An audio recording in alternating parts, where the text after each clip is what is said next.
అమరావతి మహిళల పట్ల అనుచిత వ్యాఖ్యలకు సంబంధించిన కేసులో అరెస్ట్ అయిన సీనియర్ జర్నలిస్ట్ కొమ్మినేని శ్రీనివాసరావుకు 14 రోజుల పాటు జ్యుడిషియల్ రిమాండ్ విధిస్తూ మంగళగిరి కోర్టు ఆదేశాలు జారీ చేసింది. దీంతో ఆయన్ని గుంటూరు జైలుకు తరలించారు.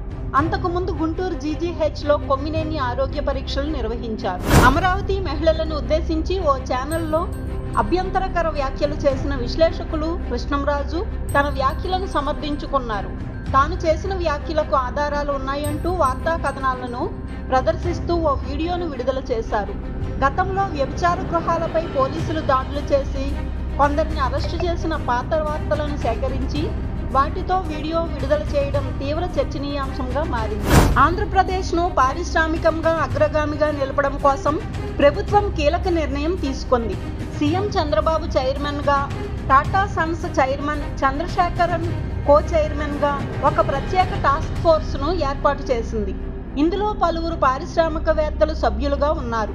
స్వర్ణాంధ్రప్రదేశ్ ఆర్థికాభివృద్ధి టాస్క్ ఫోర్స్గా నామకరణం చేసిన ఈ బృందం 2047 నాటికి రాష్ట్రాన్ని స్వర్ణాంధ్రప్రదేశ్గా తీర్చిదిద్దేందుకు వ్యూహరచన చేయనుంది. తెలంగాణలో చిన్నారుల సంక్షేమం కోసం కొత్త సంక్షేమ పథకాన్ని అందుబాటులోకి తీసుకొస్తున్నట్లు మంత్రి సీతక్క ప్రకటించారు.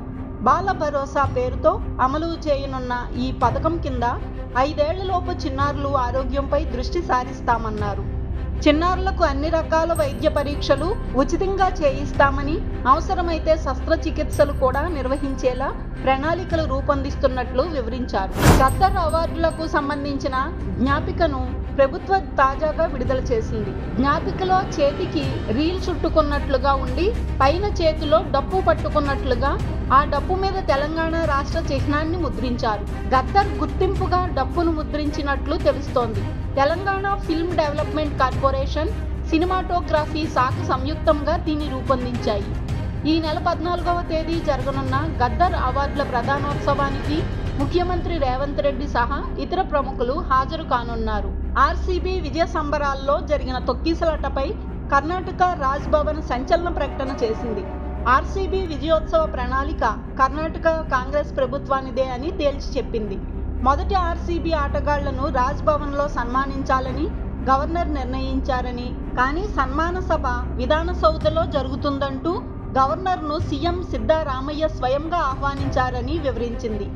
అయితే ఇన్నాళ్లు విజయోత్సవ సభకు ప్రభుత్వానికి ఎలాంటి సంబంధం లేదంటూ సిద్ధరామయ్య బుకాయిస్తూ వచ్చారు. దీంతో సీఎం సిద్ధరామయ్య చేసిన వ్యాఖ్యలు అవాస్తవమా అన్న అనుమానాలు వ్యక్తమవుతున్నాయి. దేశ రాజధాని ఢిల్లీలో ఘోర అగ్ని ప్రమాదం చోటు చేసుకుంది. ద్వారకా సెక్టార్ 13లోని షాపత్ సొసైటీ అనే రెసిడెన్షియల్ భవనంలో 8-9 అంతస్తుల్లో మంటలు చెలరేగాయి. దీంతో 8వ అంతస్తులో ఉంటున్న యష్ యాదవ్, ఆయన 2 పిల్లలు 8వ అంతస్తు బాల్కనీ నుంచి కిందకు దూకింది. దీంతో వీరి ముగ్గురికి తీవ్ర గాయాలు కాగా ఆసుపత్రికి తరలించారు. చికిత్స పొందుతూ ముగ్గురు ప్రాణాలు కోల్పోయారు. హనీమూన్ మర్డర్ కేసులో భర్త రాజా రఘువంశీని ఎలా చంపారన్న విషయం వెలుగు చూపింది. మృతదేహానికి పోస్టుమార్టం నిర్వహించగా రఘువంశీ తలపై 2 బలమైన గాయాలున్నాయని, ఒకటి తల ముందు భాగంలో, మరొకటి వెనుక భాగంలో తగిలినట్లు వైద్యులు నిర్ధారించారు. ఈ గాయాలు లోతుగా ఉండడంతో తీవ్ర రక్తస్రావం జరిగి మృతి చెందినట్లు పోస్టుమార్టం నివేదిక స్పష్టం చేసింది. మహారాష్ట్ర అసెంబ్లీ ఎన్నికల ఫలితాలపై రాహుల్ గాంధీ చేస్తున్న ఆరోపణల వ్యవహారం కొత్త మలుపు తిరిగింది. రాహుల్ గాంధీ డిమాండ్పై స్పందించిన కేంద్ర ఎన్నికల సంఘం కీలక నిర్ణయం తీసుకుంది. మహారాష్ట్రతో పాటు గుజరాత్ ఎన్నికల్లో పోలైన ఓట్ల వివరాలు వెల్లడిస్తామని స్పష్టం చేసింది. 2009 నుంచి ఎన్నికల రోల్స్ను విడుదల చేయాలని కేంద్ర ఎన్నికల సంఘం నిర్ణయించింది. వచ్చే ఏడాది జరగనున్న తమిళనాడు అసెంబ్లీ ఎన్నికల్లో విజయం తమదే అని కేంద్ర హోంశాఖ మంత్రి అమిత్ షా ధీమా వ్యక్తం చేశారు. తమిళనాడులో బీజేపీ అన్నాడీఎంకే కూటమి అధికారంలోకి రాబోతుందని, తాను ఢిల్లీలో ఉన్న తన చెవులెప్పుడూ తమిళనాడులోనే ఉంటాయని అన్నారు.